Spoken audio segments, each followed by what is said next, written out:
ہوگا، یہی ہمارے لیے بہتری کا انجام، یہی ہمارے لیے بہتر اور اجر عظیم ہوگا۔ کیونکہ میرے محترم بزرگوں اور دوستو، یہ رمضان المبارک کا مہینہ ہے۔ اس مہینے کے اندر یا رجب کے اندر اکثر لوگ زکوٰۃ کی ادائیگی کرتے ہیں، اپنے مالوں سے زکوٰۃ کو ادا فرماتے ہیں، ادا کرتے ہیں۔ تو مناسب معلوم ہوتا ہے کہ زکوٰۃ کے متعلق چند باتیں عرض کر کے میں اپنی بات کو ختم کروں۔ اس سے پہلے دو باتیں آپ حضرات کے سامنے گوش گزار کرتا ہوں کہ بندے کے لیے، انسان کے لیے، صحیح بندہ بننے کے لیے دو باتوں کا ہونا نہایت ضروری ہے۔ پہلی بات کہ بندے کا اپنے رب کے ساتھ گہرا تعلق ہو، بندے کا اپنے رب کے ساتھ، پیدا کرنے والے کے ساتھ، خالق کے ساتھ گہرا تعلق ہو۔ اور دوسری بات کہ اسی انسان کا، اسی بندے کا مخلوق خدا کے ساتھ بھی گہرا تعلق ہو۔ یہ دو چیزیں آ گئی۔ پہلی بات بندے کا خدا کے ساتھ گہرا تعلق ہو، دوسری چیز اسی بندے کا خدا کی مخلوق کے ساتھ بھی گہرا تعلق ہو۔ جہاں تک پہلی بات کا تعلق ہے کہ بندے کا خدا کے ساتھ گہرا تعلق ہو،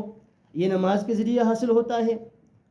چنانچہ نماز ہی بندے کو، انسان کو اپنے رب کا حقیقی قرب نصیب فرماتی ہے، جیسا کہ قرآن کے اندر موجود ہے کہ وَاسْجُدْ وَاقْتَرِب، کہ میرے بندے اگر تجھے رب کا قرب حاصل کرنا ہے تو سجدہ کر، اللہ کا قرب حاصل کر لے۔ اس لیے میرے محترم بزرگوں اور دوستو،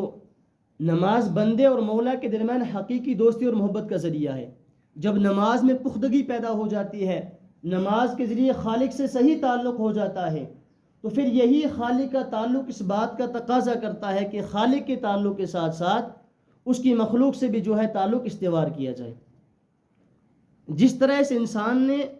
اللہ کے حقوق کو ادا کرنے کے لیے، مالک کے حقوق کو ادا کرنے کے لیے اپنی تمام تر نیاز مندیاں اور اپنی تمام تر کوششیں جو کر ڈالی ہیں، اسی طرح اب مخلوق خدا کے ساتھ بھی اپنی تمام نیاز مندیاں کیا کر دے، صرف کر دے۔ اور یہ کام جو ہے زکوٰۃ کے ذریعے حاصل ہوتا ہے۔ اس لیے اللہ تبارک و تعالیٰ نے قرآن مجید کے اندر بارہا یہ ارشاد فرمایا کہ اقیموا الصلاۃ وآتوا الزکاۃ، متعدد مقامات پر زکوٰۃ کو اور نماز کو ایک ساتھ میں لایا،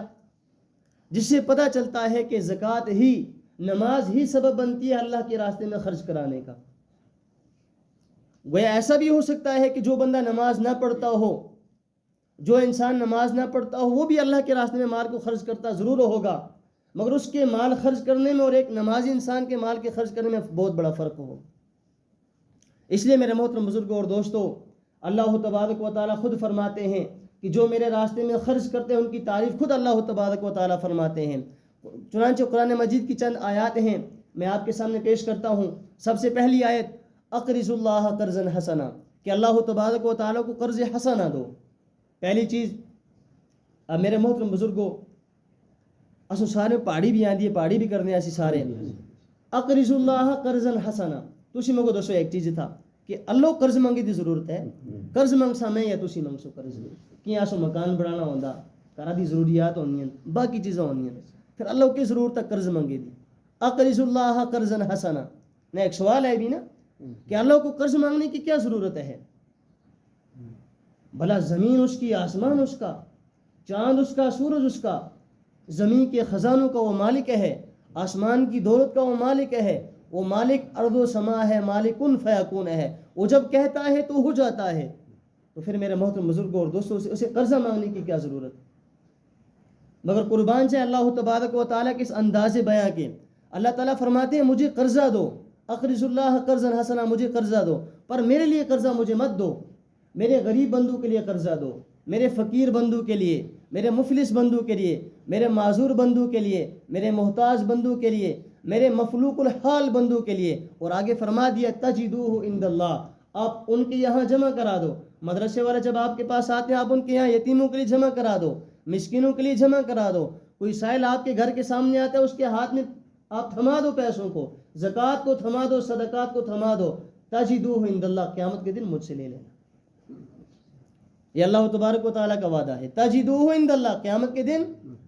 ہوا خیرا واعظم اجرا، اللہ تعالیٰ فرماتے ہیں کہ یہ بہت بڑا اجر ہوگا تمہارے لیے، بہت بڑا فائدہ ہوگا تمہارے لیے۔ تو میرے محترم بزرگوں اور دوستوں،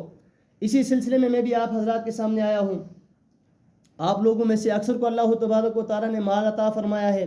پھر اللہ تبارک و تعالیٰ کا شکر انسان کو ادا کرنا چاہیے کہ مال بھی اللہ کی امانت ہے، اور اللہ کی امانت کو اسی جگہ انسان صرف کرے، اسی جگہ انسان لگائے جہاں پر اللہ تبارک و تعالیٰ نے اس کا حکم دیا ہے۔ اور پھر ہمیں یہ چیزیں بھی ذہن میں رکھنی چاہیے کہ جس شخص کو اللہ تبارک و تعالیٰ نے مال بھی دیا ہو، اس مال کے باوجود وہ اللہ تبارک و تعالیٰ کے لیے اپنے لیے زکوٰۃ نہ نکالے، یا غریبوں پر خرچ نہ کرے، مسکینوں پر خرچ نہ کرے، پھر اسے قرآن کریم کی ان آیات کا مطالعہ بھی کر لینا چاہیے کہ والذین یکنزون الذھب والفضة ولا ينفقونها فی سبیل اللہ فبشرهم بعذاب علیم، کہ وہ انسان کہ جسے اللہ تبارک و تعالیٰ نے مال بھی دیا ہو، اس کے پاس سونا بھی ہو، اس کے پاس جائیداد بھی ہو، پھر بھی وہ اللہ کے راستے میں خرچ نہ کرے، ولا ينفقونها فی سبیل اللہ، پھر بھی وہ اللہ کے راستے میں خرچ، فبشرهم بعذاب علیم، بزرگوں کو خوشخبری کسی چنگی چیز سنائی گئی ہے نا، یا فلانی چیز کوئی اچھی ہونا لی اس کی خوشخبری دیتے جھولا، مگر اللہ تعالیٰ فرمانے کہ ان لوگوں کے لیے جو مال کو، سونے چاندی کو گھڑ گھڑ کے رکھ رہے ہیں، ان کے لیے اللہ تعالیٰ نے خوشخبری کے طور پر فرمایا فبشرهم بعذاب علیم، کہ ان لوگوں کو خوشخبری سنا دیجئے کس چیز کی؟ دردناک عذاب۔ اللہ حفاظت فرمائے۔ پھر دوسری چیز، یوم یحمى علیہا فی نار جہنم فتقوی بہا جباہہم وجنوبہم وظہورہم ھذا ما کنزتم۔ اللہ تعالیٰ فرمائیں کہ وہ لوگ جو مال کو سنبھال کر رکھتے ہوں، اللہ کے راستے میں خرچ نہ کرتے ہوں، ان لوگوں کے مالوں کے بارے میں اللہ تبارک و تعالیٰ فرماتے ہیں فتقوی جباہہم، ان کے مالوں کو کل قیامت کے دن دوزخ کی آگ میں گرما کر ان کی پیشانیوں پر مارا جائے گا، ان کی پہلوں پر مارا جائے گا، ان کی پیٹھوں پر مارا جائے گا۔ یوم یحمى علیہا فی نار جہنم فتقوی بہا جباہہم، اس مال سے ان کی پیشانیوں کو داغا جائے گا۔ یہ کون سا مال؟ وہ مال جسے ہم خزانہ بنا کر رکھتے ہیں اپنے لیے،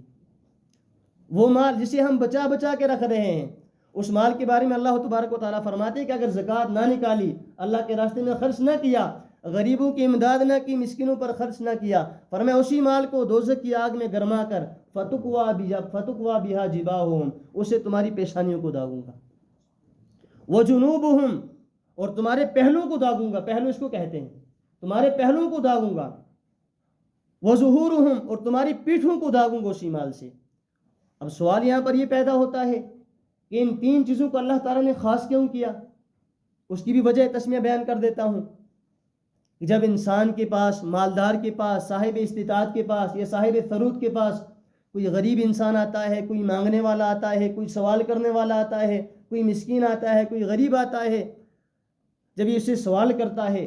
تو جب سوال کرتا ہے تو سوال کرنے کے بعد اس کی پیشانی پر بل پڑ جاتا ہے، اس کی پیشانی پر بلیں پڑ جاتی ہیں، فرمایا اس لیے پیشانی کو مقدم کیا، فرمایا اسی مال سے پیشانی کو داغوں گا۔ اور اس کے بعد یہ دائیں بائیں کرتا ہے، کبھی چہرہ ادھر گھماتا ہے، کبھی چہرہ ادھر گھماتا ہے، اللہ تعالیٰ نے دوسرے نمبر پہ فرمایا کہ اس کے پہلوؤں کو داغوں گا،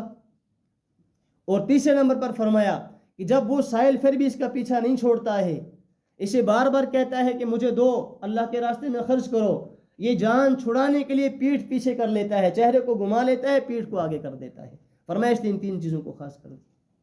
تو میرے محترم بزرگوں اور دوستو، یہ رمضان المبارک کا برکت والا مہینہ چل رہا ہے، عظمت والا مہینہ چل رہا ہے، حالانکہ زکوٰۃ کا رمضان کے ساتھ کوئی تعلق نہیں ہے، زکوٰۃ کسی اور ہجری میں واجب ہوئی، فرض ہوئی، رمضان الگ ہے، مگر رمضان کے بارے میں یہ ضرور ہے کہ اس مہینے کے اندر اگر کوئی شخص 1 روپیہ اللہ کے راستے میں نفل ادا کرے گا، اللہ تعالیٰ اسے فرض کے برابر میں اس کا ثواب عطا فرمائیں گے۔ اس لیے مولوی حضرات، مفتیان کرام بار بار زکوٰۃ پر زور دیتے ہیں تاکہ ثواب زیادہ مل جائے۔ تو میرے محترم بزرگوں اور دوستوں، میں بھی آپ کی خدمت میں آیا ہوں، میں گزشتہ سال بھی آپ کے پاس آیا تھا،